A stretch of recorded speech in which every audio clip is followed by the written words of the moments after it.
Hey, what's up, guys? You know what it is. Welcome back to another edition of According to Kaz and Queen. And as always, I am Kaz. And I'm Queen. And this is this little podcast of ours. These are conversations that take place between a husband and wife in the privacy of our own home, right here in this very spot that you're seeing us in right now, that we share with you guys. Sometimes to make you laugh, sometimes to make you think, to be introspective, but as always, to open the lines of communication up between men and women. As always, we are on all streaming services. All right. Make sure you check us out everywhere that you stream podcasts, and make sure that you check us out on Black with No Chaser Radio. All you got to do is download the Black with No Chaser Radio app.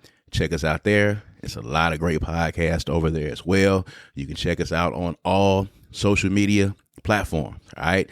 We are on Facebook at Kaz and Queen. We're on Instagram at Kaz and Queen, TikTok at Kaz and Queen, Twitter at Kaz and Queen. You see the pattern that is there. You put in Kaz and Queen, it's going to pop up on all of those social media platforms. Make sure that you're following us, and make sure that you share our socials with other people. And of course, if you want to see our bright, shiny faces, you can check us out right here on YouTube every Tuesday, 7 p.m. right here. It will premiere. You can join us in. You can leave your questions or comments in real time as we are going through the show. We appreciate it. You can subscribe by bam, right there. All right. Go to that YouTube page. It's Brad Kamikaze Franklin. All right. YouTube.com/Brad Kamikaze Franklin. All right. YouTube.com/Brad Kamikaze Franklin. It's Kamikaze. All right. Go to that page. You can check out this podcast, all of the other great content that is on that page as well. And now we've even got a YouTube up of the audio. So every week when this comes out, you'll be able to check us out live and in living color, and you'll see our faces. But you can also check out the audio of the podcast on YouTube as well. So those are on the page, man. So make sure that you do that. This is brought to you by the Kundi Collection. As you see, we got some of the exclusive right here. Kundi Collection. You see it right there. All right. www.kundicollective.com. Shut up and shine. Shut up and shine right here. We're going to be decked out. We're going to represent. All you got to do is go to that website. You see up on the screen, www.kundicollective.com, Kundi Collective, kundicollective.com. Go to that website. You can check out all of the great designs that are there. Great way for you to express your blackness and your love for Mississippi if you are Mississippians like we are. And we appreciate y'all for continuing to show love. Numbers are steadily climbing. We're going to get to 1,000 soon enough, slowly but surely.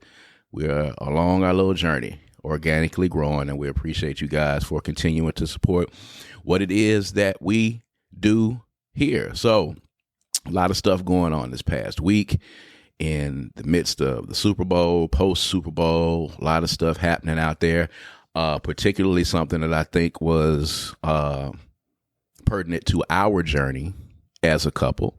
Of course, Shannon Sharp had another comedian on the show. Club Shay Shay, baby. Yeah, I don't know if he is just deciding that he wants to just interview comedians because, you know, he's gotten into a little groove since Cat Williams. He's chasing the tea, wherever the tea is. He's chasing the mess, wherever the mess is. Now, I don't know how this Desi Banks interview is going to go because it wasn't a lot of tea on there, but it did so happen on Club Shay Shay, which has become, you know, a landing point for mess, but he did make a comment, and there was a conversation about him and his journey and his girlfriend not supporting him in his journey. And I think that was kind of pertinent to our story. And I definitely wanted to lead off with that because I know that you have some very strong opinions about it. And for you guys that are out there watching, these are some things that happened to the Franklins in the flesh. And watching him talk about it, now being on the other side of it, I've got different views than I would have had previously. But if you did not watch the Shannon Sharp interview, Desi Banks was on, and he talked about his girlfriend not supporting him. He said they did end on good terms, but, you know, he said that the bills were continuously coming. He was working on his comedy. He was making videos, and what he was doing was not really connecting, and she was having to take up a lot of the slack with paying the bills. And it got to the point where, he was getting depressed because his career was not going where it needed to go. He didn't feel like she was supporting him. He had to end up going back in and moving back in with his grandmother because she put him out at 2 a.m. after having this conversation. And now here he is, of course, Desi Banks, that we all know, internet, social media, I won't say superstar, but, known internet comedian. And he'll be known more now that he's gotten this interview with Shannon Sharpe. But it was interesting hearing him talk about the conversations that he had with his girlfriend at the time on their journey. And I was in a similar situation. Us as a couple, we were in a similar situation. I don't know, did you particularly go in and check out the clip of him? So I know you've got some opinions on this. So let's talk about our journey, and let's talk about your experiences in listening to Desi Banks and what you felt in listening to him as it relates to what we went through so many years ago. I think it's a pretty commonplace situation, specifically in the Black community. I talk about what I know, so I can't talk about what other races experience, but specifically in the Black community, the Black women are cool initially to support your dreams, even at the expense of our own, because we want to believe in the Black man, right? We want to believe in, it's easier for us to believe that the Black man who is the head of the household and whatnot can save us, who can, bring us out of whatever situation we're in. And if you happen to be talented, that just kind of puts the icing on the cake. Right. And we don't mind, carrying the load for a while. But you got to turn something over. It's got to look like you making some headway. A little too long, because we also have this thing in our head that our mothers and grandmothers have taught us about taking care of men, So it's a very thin line. On the one hand, we're supposed to support our men, and on the other hand, we can't allow a man to be a deadbeat and lay on the couch all day. And so it's constantly a toss up, right? Yeah. For us specifically, I don't know that what ended when we had our breakup, I wouldn't say that your strides in your professional life or lack of was really ultimately the issue. Right. That wasn't our issue. I did have difficulty. I did have times where I was like, nigga, like, come on, man. Right. I was in a good enough financial state to where I wasn't missing anything and the bills was getting covered, and, he kicked in where he could kick in. But I dove so hard into the belief that things were going to be better through this rap thing. I dove head over heels into your dream. And I neglected my own, didn't develop them, didn't think about them. Everything was about you and getting you to where you needed to be.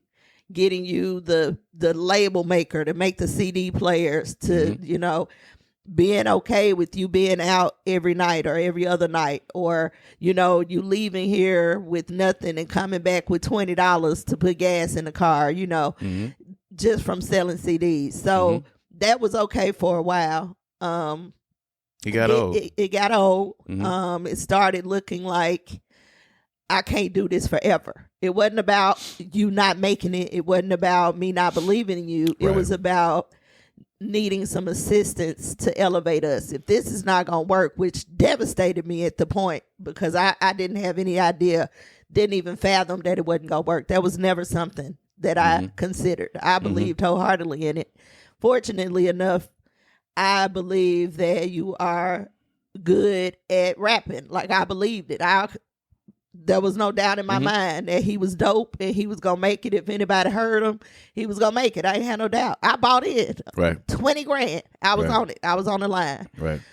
And when it didn't start panning out the way that it was presented to me that it was, and I'm talking about from jump, It was a, hey, how you doing? Look, this is what I'm doing in my life type of thing. Mm-hmm. And so being in it from jump, when it's, after some years of not seeing anything prosper, and people around here know who you are. We can't go to the grocery store without somebody pulling you over. You on this feature and that feature, and you doing this show and that show.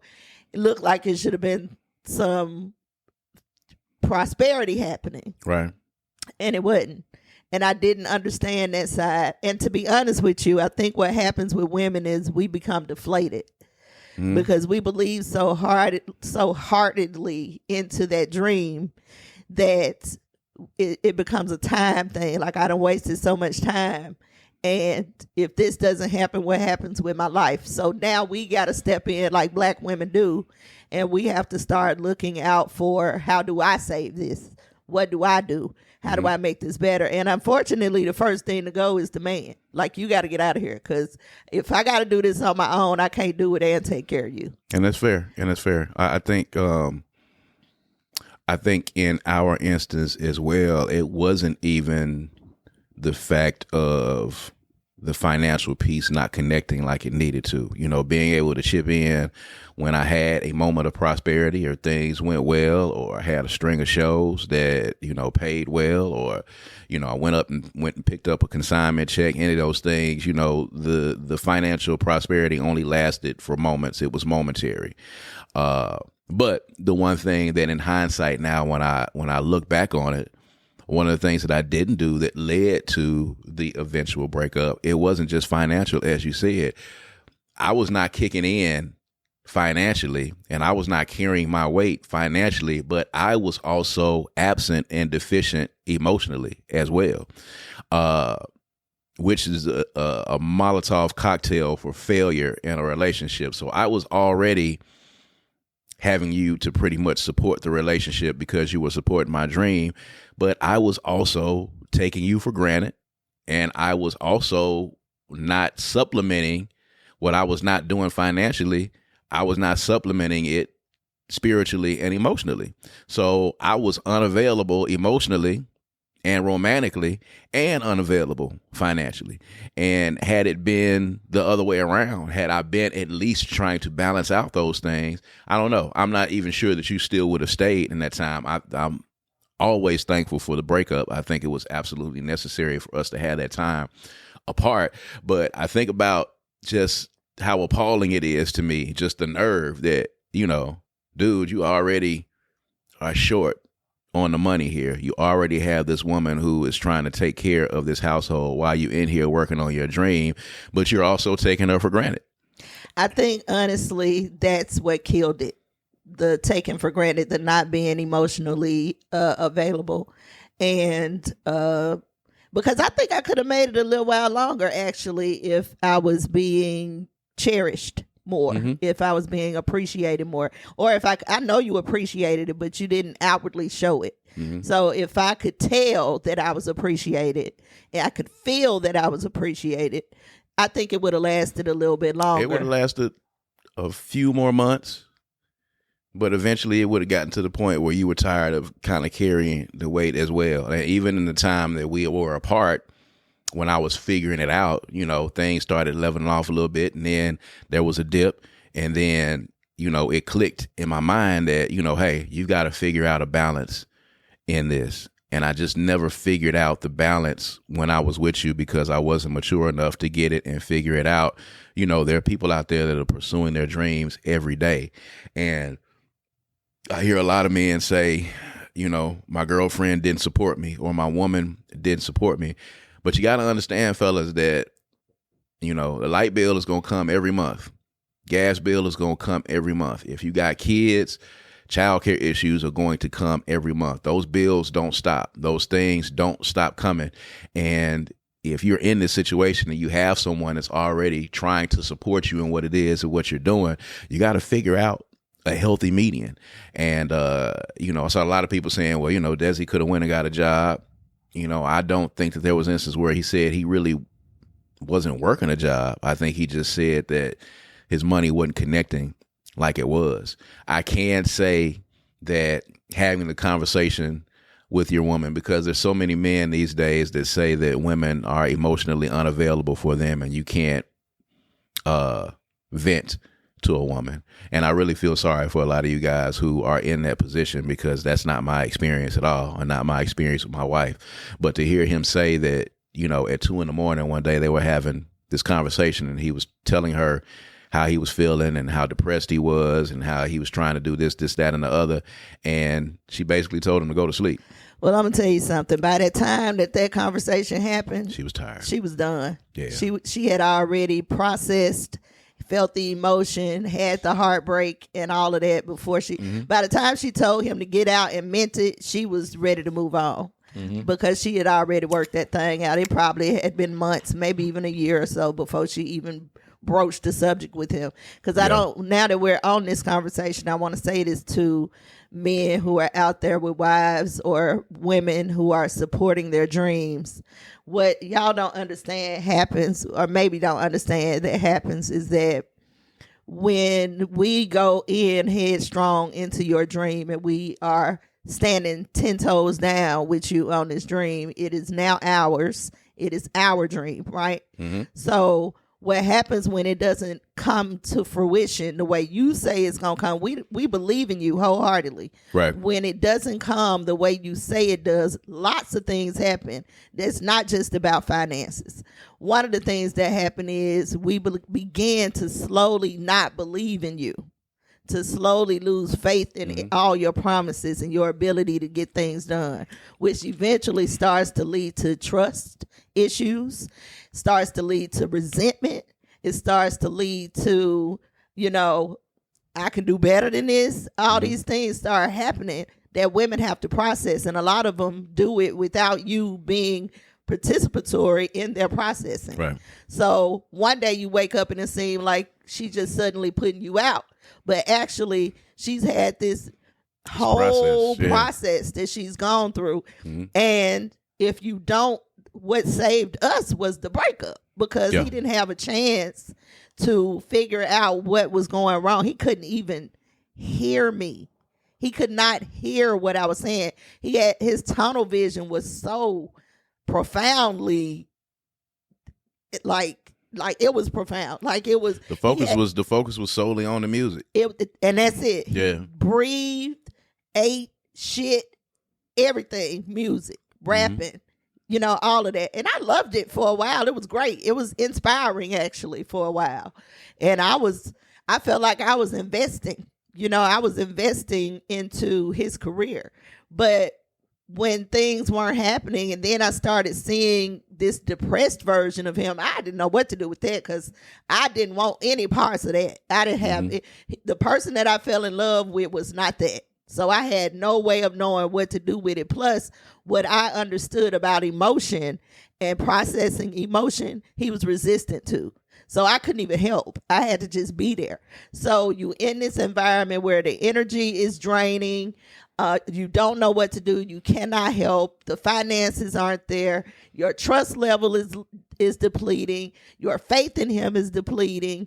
Everything's just kind of going to shit, So she is having, I think that when you have this dream, it seems like it's all about you and what you want. But when you're with a woman who is participating in your dream and supporting your dream, it's not just about you. It's not singularly you. It's a y'all thing. Like every time you turn that camera on to make a video, that's about y'all. It ain't about you. Right. So, a lot of things happen when the dream don't go the way you want it to. While she understands probably that it's difficult for you, don't dismiss the fact that she has her own stuff and her own processing to do about you in your dream. Yeah. And a lot of people were taking it as, Desi Banks was trying to make his girlfriend the villain in his story. And I don't think that was the case. I didn't get, bitterness from him. I got that he was just kind of talking about something that happened with him at that time. And again, he said that they split up on good terms. And everybody was like, well, look at you now. Look at you now. You can ride by her house in a different car every day. You a millionaire now and all of this. And the one thing that you got to understand, Desi Banks' story is probably 2% of the stories that exist out there. Desi Banks is the exception and not the rule. There are thousands of men and thousands of couples going through that right now where they will not come out on the back end of this like Desi Banks did.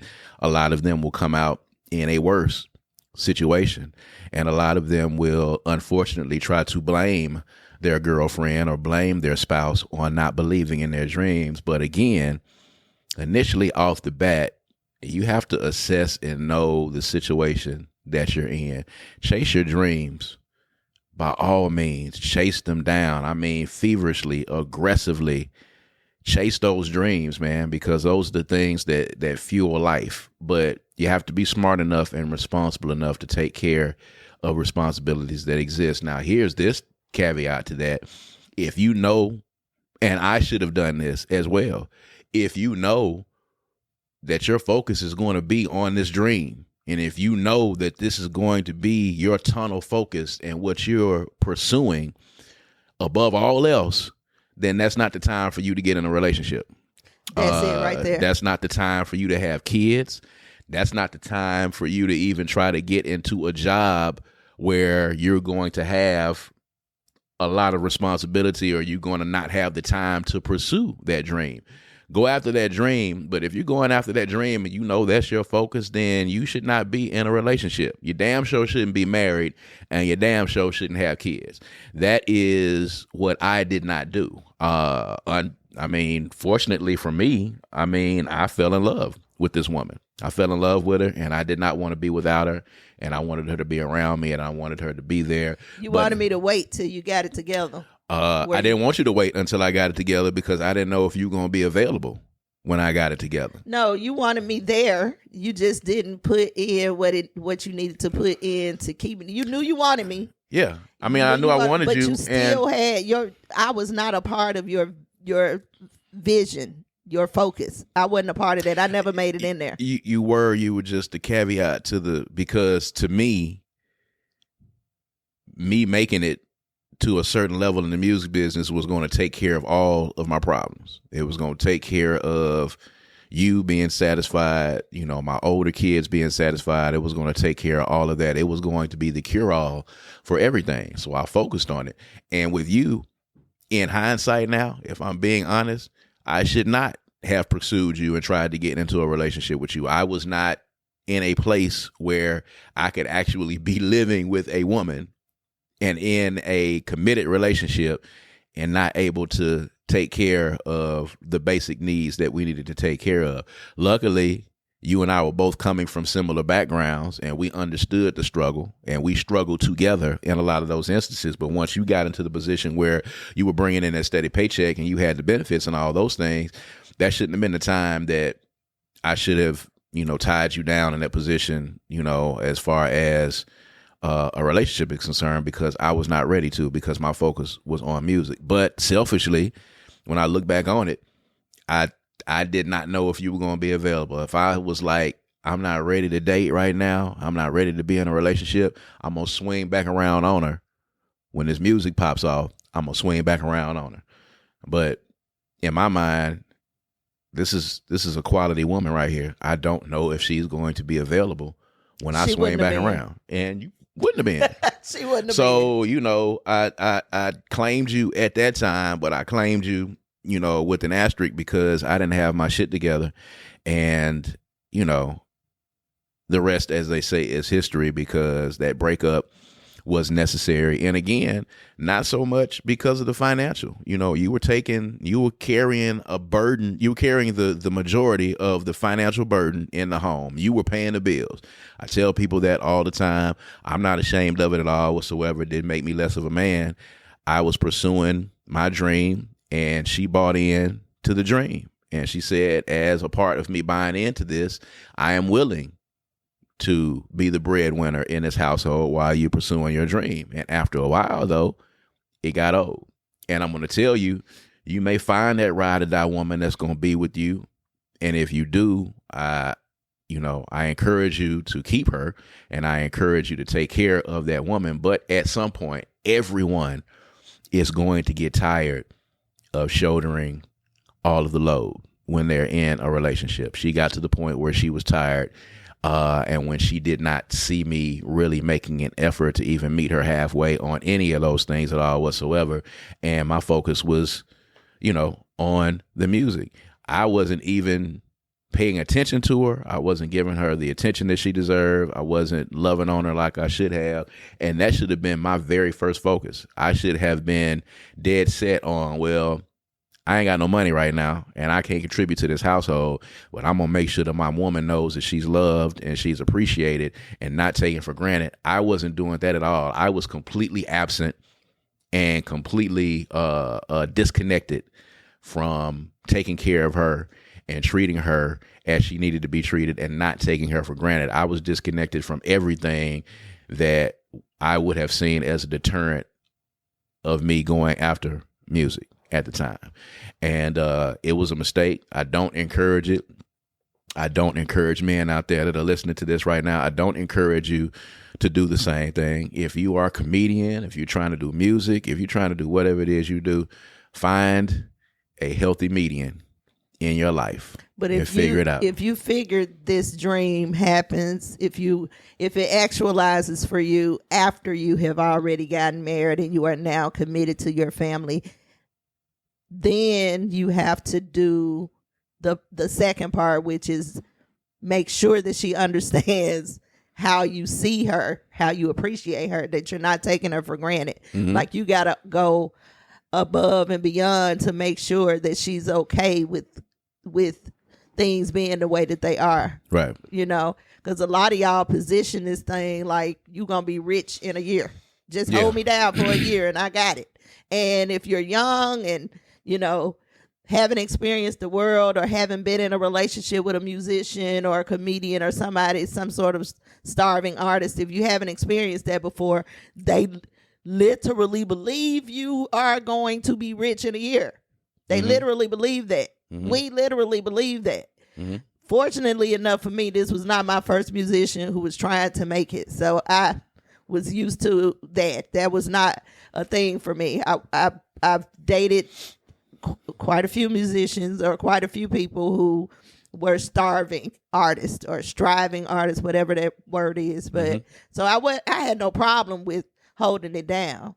But I am not going to hold it down and not get what I need. Like, that's not going to happen. If the only thing I need from you is to pay attention to me and to keep my energy unavailable, then that's all I need. And you can't do that. I don't know what we're supposed to do with this. Yeah. Have the temerity and have the maturity to know that if I am pursuing this, then we need to pause this or we need to stop or we need to figure something out until I figure out what I'm going to do with this thing that I'm pursuing. Don't purposely drag somebody else into your dream and make them a supporting cast member in your movie without making sure that you have a conversation with them, because this is your dream and this is your pursuit. It's yours singularly. And if you are going to be pursuing it doggedly to where you're not focusing on anything else, then no, you should not drag someone else into that. But if you do, man, just, my advice to you guys is to just find a healthy median and find a healthy balance, not just for your relationship, but also for that dream that you're pursuing, also for that profession, also for whatever it is that you're doing out there and that you're trying to get to, whatever goal you're trying to reach. Because again, I can tell you from experience, when you don't have any money and you're broke and you're pursuing a dream, you're going to make very, very bad decisions, because you're going to be making decisions based upon what is going to be financially expedient for you. Desperation. And you're going to make decisions out of desperation. And that can be as detrimental to your career as it can be detrimental to a relationship. You can screw up your chance to make it in that dream and in that career because you're making a decision based upon the fact that you are desperate, you are broke, and you got a woman and you got kids at home that are looking at you to provide for them, and you're trying to put some money in your pocket really fast because you need it. You're going to make very bad decisions. I made so many horrible decisions based upon the fact that I was broke. and I needed to put money in my pocket. Things right now to this day that I regret doing, people that I regret partnering with, events that I regret throwing, things that I regret doing all the way across the board because I was doing them because there was, a girlfriend at one time or even a wife at home and bills had to be paid. But I had to make very bad decisions based upon desperation. And those decisions never go well.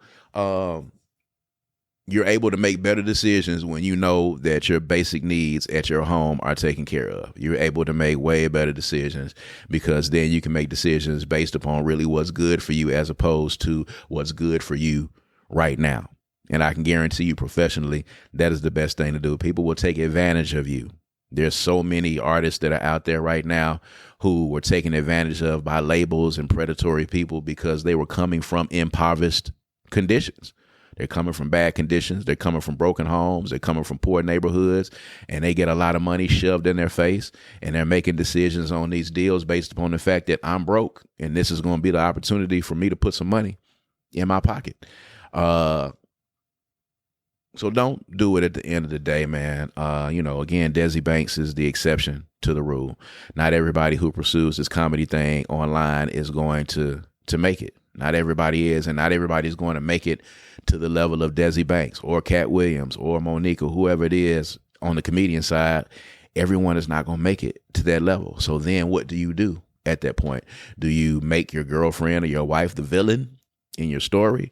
Or do you take some culpability and some accountability for you being able to take care of yourself at the end of the day? And I think that's the most important thing. But it brought up a lot of memories, listening to him. I never at once thought that you didn't support me.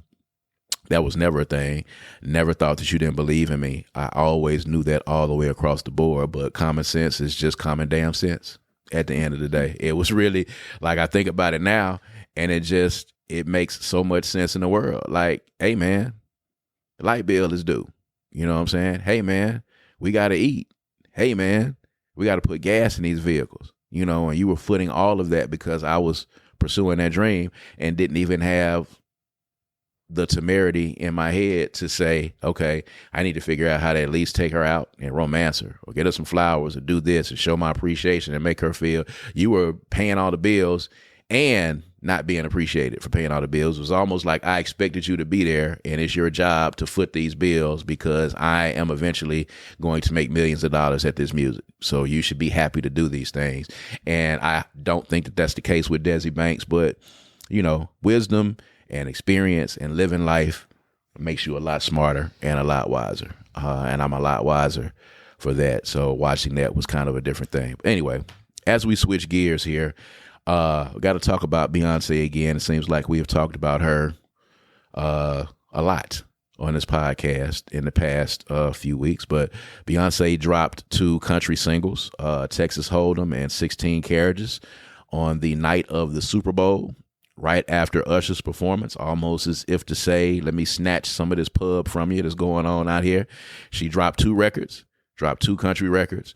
And since she has dropped it, of course, there's a bevy of new black country fans, people that have never listened to country before in their life, first of all, because Beyonce is doing it. But at the same time, her song has been rejected from several country stations who have said that they are not going to play that record. Although it is a country record, you have heard those records. If you haven't been somewhere under a rock, make sure you go listen to those 2 records. They are country songs. They sound like traditional country songs. They sound as country as anything else that you would hear on country radio stations right now. And there are a couple of radio stations who are refusing to play that record. We know why that is. We're going to talk about that in a second. Let's not be oblivious and let's not be stupid and naive to the reason. We know why that's not. But I got to talk about Bo Duke. Bo Duke, who just years ago could not get arrested in Hollywood for anything. He could not get picked for anything. He was not working at all. Career was basically in the toilet. Had not been on anything. And he has said this himself. Tyler Perry saved this man, plucked this man from somewhere, gave him an audition, and he ended up being a part of a show in which he became one of the focal points of the show and got, I don't know, how many seasons was that show? 3 or 4. 3 or 4 6. seasons? I don't know. It was a few. It was quite a few. He got a steady check being the patriarch of this family. The have and the have-nots. The have and the have-nots. Tyler Perry got this man a check. Basically, you know, as black folks are, being very forgiving. Come on in. We're going to give you a job when none of your counterparts will give you a job.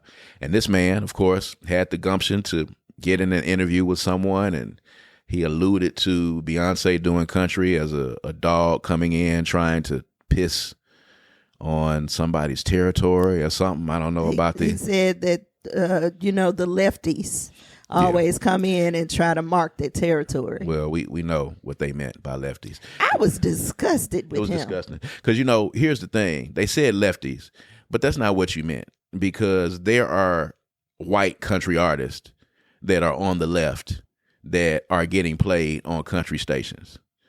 Lefties in this sense was black folk.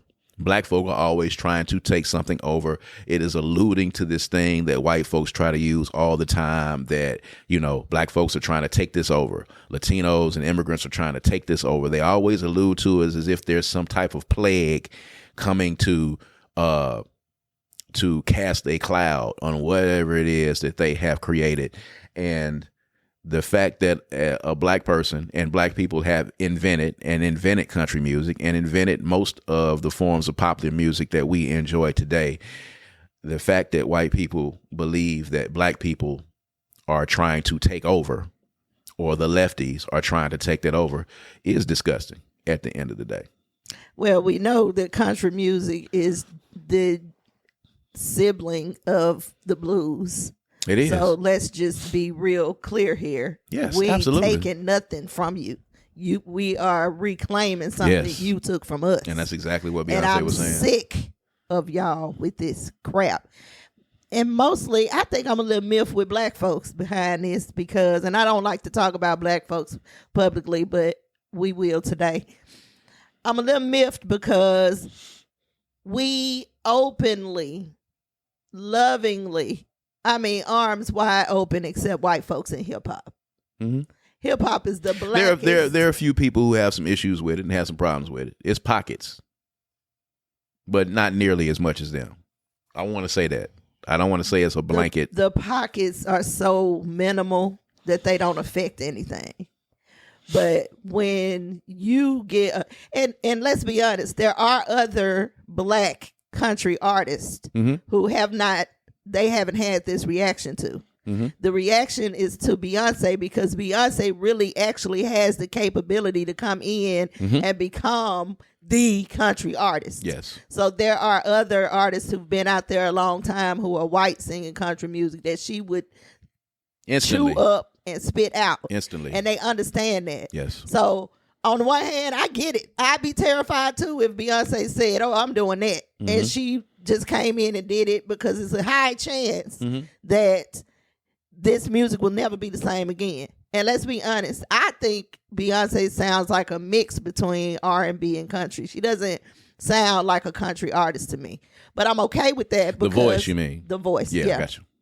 I'm okay with that, because I think that this happens, like we talked last week about hip hop and rap music kind of just changing a little bit to where now the younger people are listening to the beats as opposed to us listening to the lyrics. Music grows. It grows up just like we grow up, or it changes and it flows, So I can see very easily where now we have a whole division of country music that sounds more soulful or more black. We like to run and do all that kind of stuff with our voices. That's what I mean by sounding black.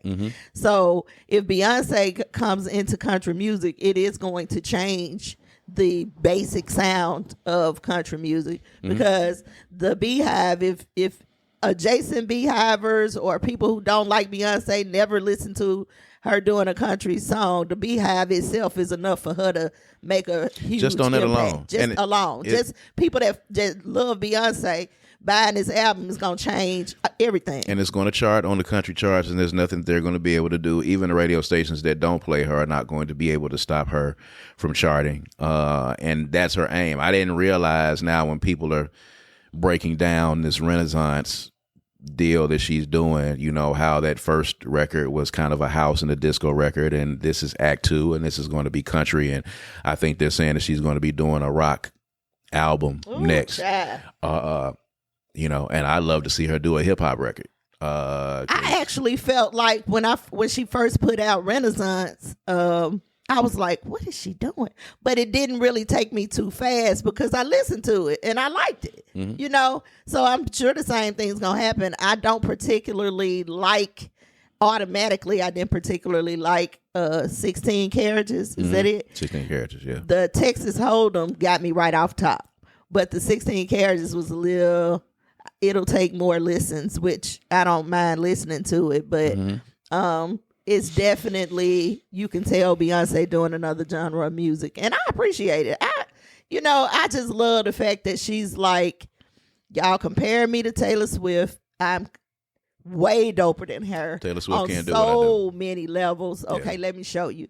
I don't even particularly think she was trying to steal Usher shine as much as she was saying, I know all of y'all who don't usually listen to me are watching the Super Bowl. So let me put this on right now while I got a captive audience. I'm going to do it all at one time. We know that she is a visionary and she sees things way down the road before most of us see them.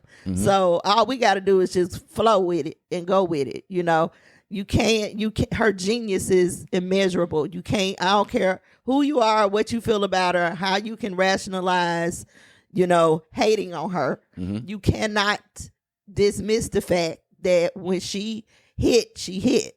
That's just it. It is. I concur. At the end of the day, you know, Nelly did a country album. Nobody really said anything. Darius Rucker does country. We've got Chapel Hart that is from Mississippi that's starting to get some burn. There's 3 black sisters that are doing country music. K. Michelle. K. Michelle attempted. And she's good. Yeah. She's good. It was okay. I don't think it was accepted or caused the same stir that Beyonce's is. None of them will. Who's going to cause the same stir as That's going to be a Beyonce? point of contention for her at some point, I'm pretty She's sure. already spoke about it and said she's a Beyonce fan and she's loving it and she don't have no problem with it. Yeah, because nobody wants a problem with Beyonce. Beyonce is literally the biggest artist on the planet. I'd say maybe give or take with Bad Bunny, and Taylor Swift in there someplace, Rihanna. Beyonce right now culturally is probably spanning across a lot of different continents. But I think at the end of the day, this again is just, you know, country music, which is run mostly by white conservative men and listened to by people who are on the right side of the aisle. You know, this is an attempt to gatekeep. And a lot of people say, hey, well, we should gatekeep hip hop in the same fashion. And, you know, there could be an argument for that. We allowed Post Malone to come in to the hip hop genre. And then once he got in and he got famous, he turned around and picked up his acoustic guitar and started doing country and started doing rock music. We let Pink come in on the R&B realm. We let Miley Cyrus come in, do the very same thing. We've let several people come in and invite them, quote unquote, to the barbecue, the mythical barbecue. We invite them in. Machine Gun Kelly comes in. There's a rapper. Then next thing you know, he's got an entire rock album out at the same time. And, you know, you could say, well, they're trying to span genres just like Beyonce is. Well, no, they're trying to get acceptance from the cool crowd. Because black folks influence culture. We influence culture. We influence what's popular. We are the most copied and the most studied and the most duplicated culture of folks that exist on the planet. And every time we do something, someone is going to try to usurp it and take from it. And Beyonce is reclaiming what we already invented. And now people are mad. And now they're making it seem as if there's some type of plague amongst us where people are coming to the lefties, aka black folk, are coming to take over country music. And John Schneider, you know, the nerve of you, I've already had to make peace with, and I've already had to reevaluate, and I've already had to, in my mind, you know, go through the fact that the Dukes of Hazzard, which was one of my favorite shows growing up, and the General Lee, which was the car that I wanted my entire childhood, I have to go back through and come to grips with the fact that that was a racist emblem on the top of the car. They were in Georgia. It was pretty much a show that I think was steeped in racism. The Dukes of Hazzard. Dukes, Hazzard, they were in the General Lee, Confederate flag, and I watched it every Friday. Boss Hogg looked like a plantation owner. Boss Hogg looked like a plantation owner, and it was very rarely any black people on the show on top of that, and I fucking loved that show. Bo and Luke Duke was the two coolest motherfuckers I thought in the whole world. Cousin Cooter, Uncle whatever his name was, Daisy Duke. Their name, black folk made a rap song called Daisy Dukes. After Daisy Duke, we loved Dukes of Hazzard. We were part of the reason why that show was popular. And then for you, John Schneider, who has not done any sensible work, tried to be a country artist yourself. Aside from all of that, Tyler Perry, a black man, is responsible for you even being interviewed about Beyonce.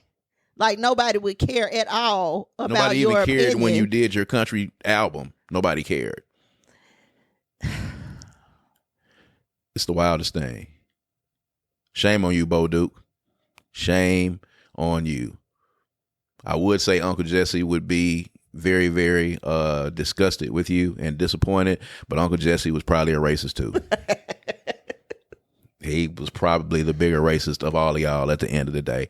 So who knows? It was a fictional show, so I won't get too much into that. But, you know, it's just terrible how, you know, you meet your heroes or people's legacies can really change over the course of decades when you get older and you learn things. It's kind of crazy how that happens. White folks use black folks all the time. I'm just kind of sick of that. Yeah. You know, he used Tyler Perry to get him back to where he needed to be able to be outwardly racist. And then to just kind of, you know, I don't know, I'm just kind of sick of it. I wish that there was some inkling of this thing that they have, that this belongs to me, even though it doesn't.